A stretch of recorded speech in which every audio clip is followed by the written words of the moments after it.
Un orage magnétique, un trou dans la couche d'ozone, une antenne émettrice vieillissante. 4 chroniqueurs d'une émission de radio montpelliéraine ignorent que cette combinaison d'événements va les précipiter dans les couloirs de l'espace et du temps.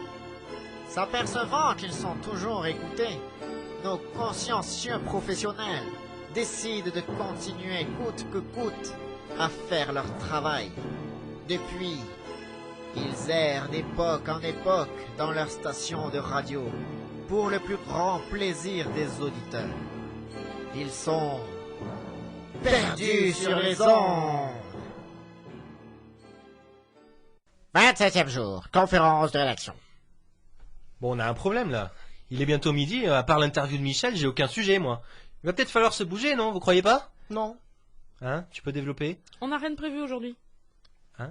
Et pour quelle raison, mes chers amis? Ben franchement, on en a un peu marre là. Ça fait presque un mois qu'on se balade de siècle en siècle, qu'on mange n'importe quoi, qu'on risque notre vie à tout instant, surtout qu'on n'a pas un seul jour de repos, pas une RTT, rien. Alors aujourd'hui, ben on bouge pas. Exactement. Que vous risquez votre vie? Mais vous plaisantez ou quoi? C'est quand même pas compliqué d'aller poser 2-3 pauvres questions à des paysans et de ramener un sujet potable. Pas compliqué.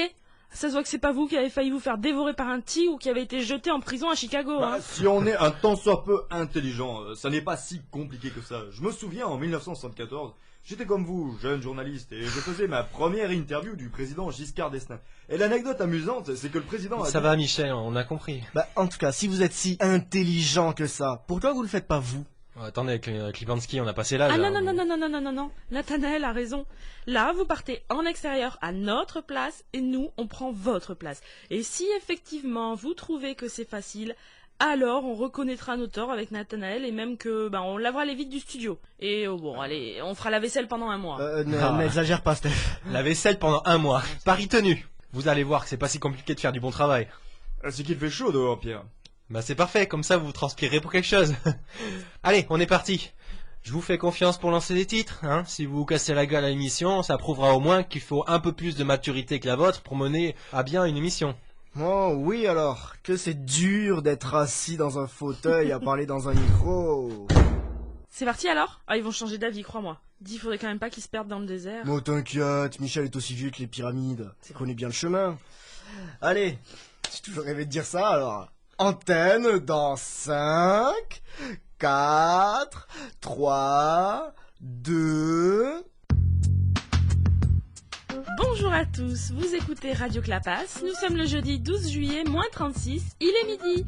C'est l'heure de la quotidienne exceptionnellement présentée par Nathanaël Clipping. Pardon, bonjour, chers auditeurs du 21e siècle. Je suis heureux de vous retrouver pour une nouvelle émission. Nous vous parlons en direct de l'Égypte. Nous sommes à quelques pas de Gizeh, à quelques pas de la seule des merveilles du monde qui saura traverser les siècles sans dommage. Je veux parler de la pyramide de Khéops. À quelques kilomètres du phare d'Alexandrie, à quelques encablures du titanesque Sphinx. Bref, nous sommes au milieu d'une civilisation qui fait dans la démesure la plus totale. Et c'est incroyable. Mais tout de suite, sans plus attendre, les titres. Société, le gouvernement égyptien entend endiguer la vague de délinquance qui prend les jeunes citoyens d'Égypte. En effet, de plus en plus de hiéroglyphes injurieux sont retrouvés sur les monuments du pays. La police a dorénavant pour ordre d'empêcher les regroupements de jeunes dans les temples après le coucher du soleil. Le procès du casseur responsable de la chute du nez du Sphinx, encore une fois reporté grâce à l'avocat du prévenu, qui a fait valoir le manque de preuves en l'encontre de son client. Les autorités recherchent toujours le corps du délit dans une 5e perquisition menée chez le suspect. Sport, le gagnant de la traditionnelle course de bébés sur le Nil n'a pas encore pu être déterminé puisque, comme chaque année maintenant, tous les bébés lâchés dans leur panier ont été dévorés par les crocodiles. Les spécialistes penchent pour un phénomène de prise d'habitude par les sauriens. Politique extérieure en Chine, la bataille du Zizi s'est terminée de façon tragique, avec l'exécution sommaire du chef autoproclamé de la région, Monsieur Zizi. L'avenir de l'état du Zizi est donc encore incertain. Affaire à suivre. Retour sur une seule histoire. Un meurtre vient d'avoir lieu. Qui en est l'auteur? Qui est la victime? À qui profite le crime? Pour répondre à ces questions, nous retrouvons tout de suite un jeune stagiaire ambitieux, notre envoyé spécial, Pierre Dacha. Pierre, vous êtes là? Eh bien oui, chers amis du XXIe siècle, vous êtes sans doute étonnés, voire chagrinés, de ne pas me voir avec vous à l'antenne en direct dans le studio, mais je réponds actuellement à un pari que je vais gagner à coup sûr. Je me trouve actuellement dans la sombre pyramide de Képhren, où un meurtre crapuleux a apparemment été commis. J'ai devant moi un certain monsieur Sondage Ipsos, responsable local de l'ordre et de la loi, qui va nous en dire un peu plus. Monsieur Sondage Ipsos, un meurtre a été commis dans cette enceinte. Qui en est la victime exactement? Eh bien, c'est un scribe qui a été étouffé probablement à l'aide de bandelettes de momie. Il a succombé. Pardon monsieur, mais pourriez-vous éviter de vous mettre de profil? Je ne parviens pas à vous voir. Avez-vous déjà des pistes concernant l'identité du tueur? Et nous avons trouvé quelques indices autour du cadavre, donc a fortiori un scarabée en or qui signifierait certainement... Excusez-moi encore, mais si vous pouviez me regarder dans les yeux, ce serait plus agréable pour parler, non? Et donc, oui, une libellule en or, c'est très intéressant tout ça. Un scarabée. Nous avons également retrouvé une perruque complète, ce qui pourrait signifier... Nathanaël, moi je me mets face à lui, il me remonte son profil. Mais vous vous moquez de moi ou quoi? Pas du tout, enfin voyons... Bon écoutez, maintenant je dirais qu'il faut laisser la police faire son travail et croyez bien que dès que nous aurons du nouveau, vous serez Mais il va se tourner celui-là! Ah mince! C'est pas possible ça, J'admire son profil depuis tout à l'heure. Y a pas moyen que vous vous montriez de face, non? Quoi? Eh bien Nathanaël, je ne comprends pas. Monsieur Sondage Ipsos s'est vexé de quitter la pyramide en pas chassé, avec le cadavre du scribe sous le bras. Je vais tenter de le rattraper. Monsieur Sondage Ipsos! Inspecteur! J'essaie d'ouvrir la porte, mais je vais y arriver. Il n'y a pas de raison qu'une tonne de pierre me résiste. Merde, il y a bien un bouton poussoir caché dans un hiéroglyphe, là. Nathanaël! Merde, je suis coincé! Putain! Nathanaël! J'arrive pas! Putain, merde, la porte! Nathanaël! Pierre? Et il semble que la communication ait été coupée. Bon, eh bien, pendant que Pierre Groschat fait la visite des monuments historiques de la Vallée des Rois, endormons-nous un peu en écoutant la douce voix de Michel Fermat. Où êtes-vous, Michel? Avez-vous survécu à la marche? Oui, c'est à moi. Oui, mon jeune ami, alors j'ai quitté Gizeh et pris la route de Memphis et je suis actuellement dans le temple d'Hathor. J'ai en effet décidé d'étudier ce culte très intéressant car, voyez-vous, les prêtresses de la déesse Hathor sont réputées pour être dévouées corps et âme à leur culte. Excusez-moi, Michel, vous pouvez nous rappeler qui est Hathor? Eh bien, c'est la déesse de la fête, de l'amour et du plaisir. Ok, je vois. En tant que grand professionnel expérimenté, je vais vous montrer ce que je sais encore m'impliquer entièrement dans mon sujet. Attendez, vous pouvez nous décrire l'intérieur du temple, s'il vous plaît? Il y a des statues? Oui, alors j'en vois une qui représente la déesse, je vais m'en approcher pour la décrire. Alors, Vous y êtes? Vous êtes prédateur? Oui, pardon. Mes hommages, mademoiselle. Ah, excusez-moi, une prêtresse m'entraîne près d'un bassin, probablement pour pratiquer les ablutions purificatrices. La prêtresse me déshabille. Doucement, mademoiselle. Allons-y, je vous en prie, faites donc votre métier. Michel? Oui, alors je descends dans le bassin et je vais devoir poser mon micro, cher. Non, attendez, Michel. Bon, eh bien, retrouvons Stéphanie pour l'horoscope du jour. Oh là oui, c'est à moi. Bon alors j'avoue qu'ici c'est un peu le bazar pour y comprendre quelque chose aux signes et tout ça. Bon, alors, si vous êtes né dans la 2e décade de la 3e lune sous la protection d'Isis, rentrée d'argent en perspective. Par contre, si vous êtes né en début d'hiver dans la maison d'Horus entre minuit et minuit 16, là, c'est pas bon du tout pour vous. Des amis vous veulent du mal ou un collègue veut prendre votre place ou quelque chose comme ça. Bon, c'est à peu près tout ce que j'ai réussi à comprendre, donc je vous rends l'antenne. Effectivement, ça a l'air un peu compliqué ton bidule. Eh bien, si on remettait un peu d'ambiance, hein? Walk like an Egyptian.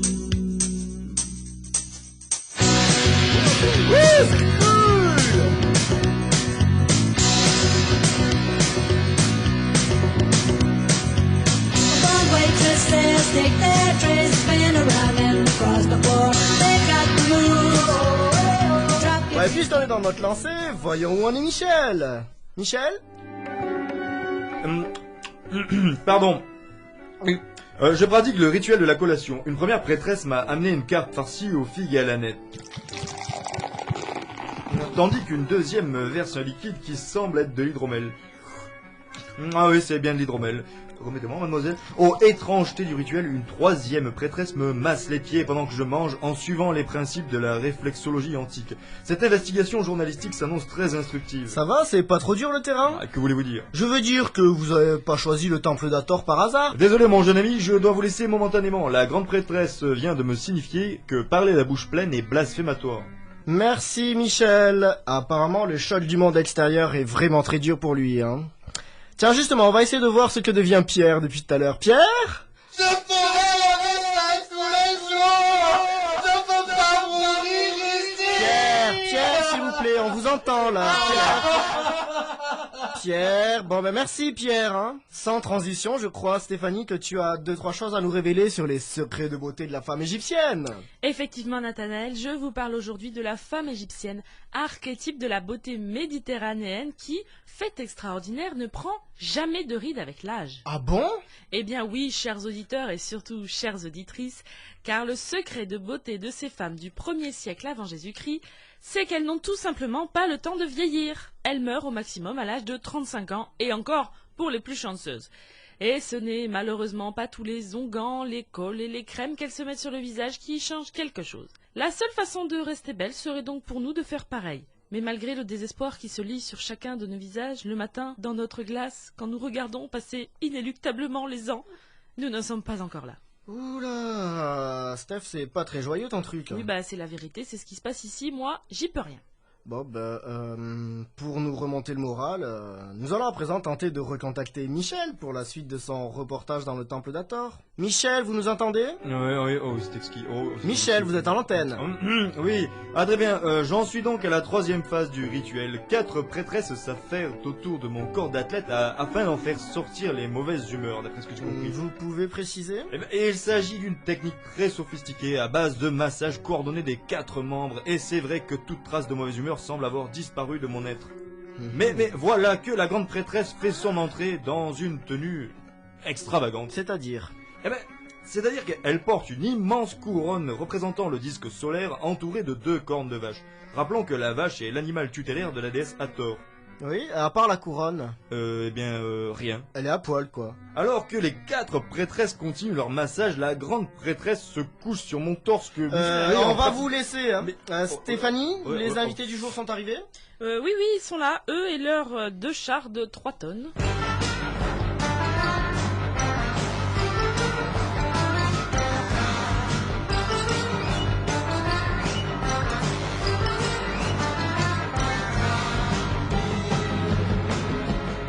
Aujourd'hui, je reçois le couple le plus glamour et le plus célèbre de tous les temps. Encore plus beau que Brad et Angelina.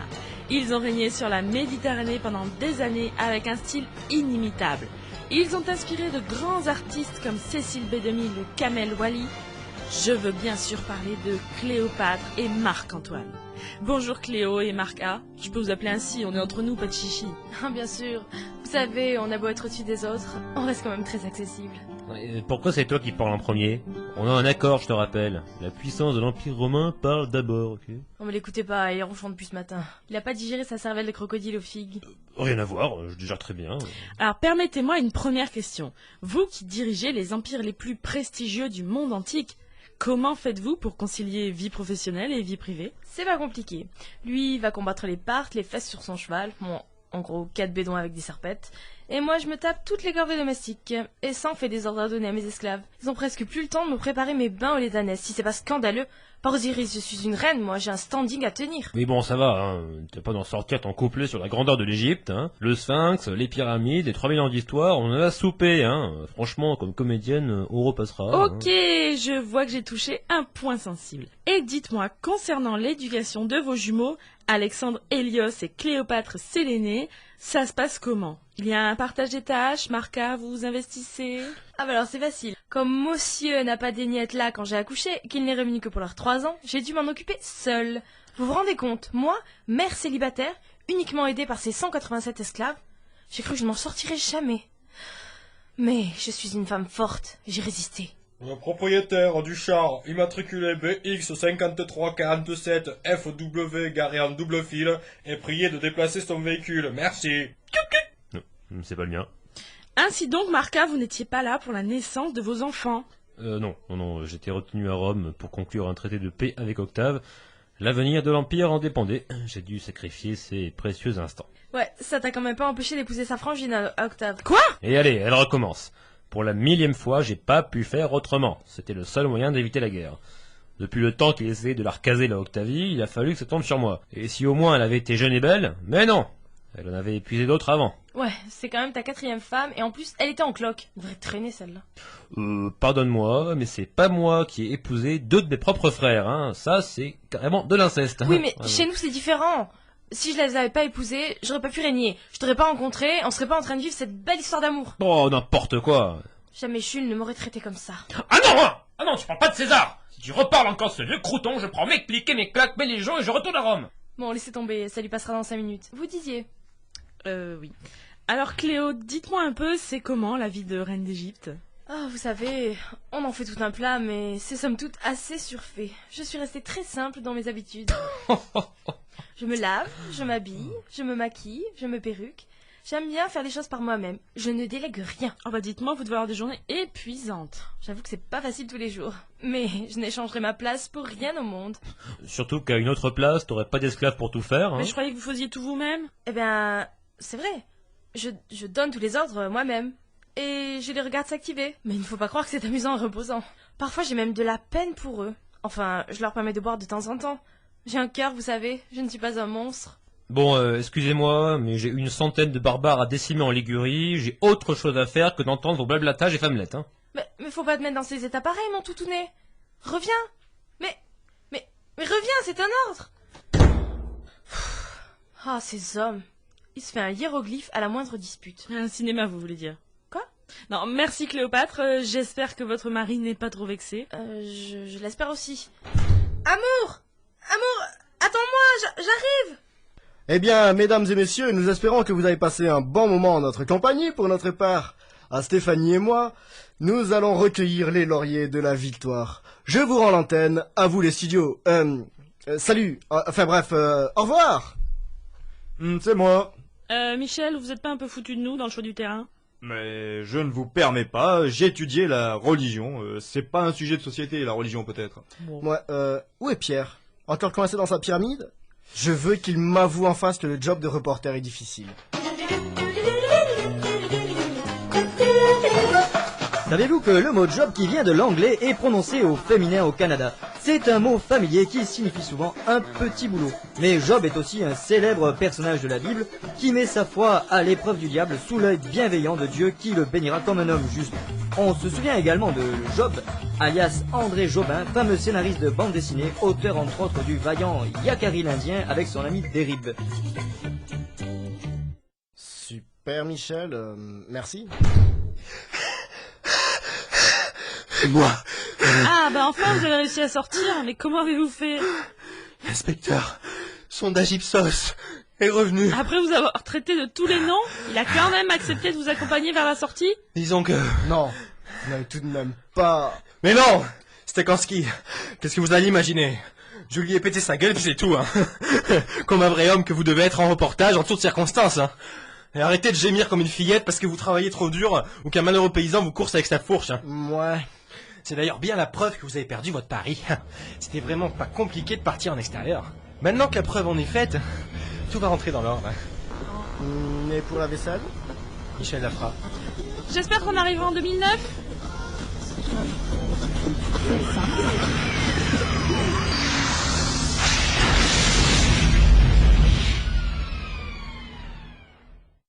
Où est-ce qu'on a atterri encore?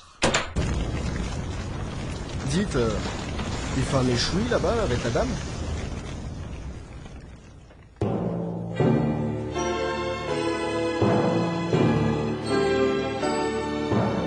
Quelles incroyables aventures attendent nos intrépides amis. Parviendront-ils un jour à rentrer chez eux? Comment faire 4 triangles équilatéraux avec 6 allumettes quand on est non-fumeur?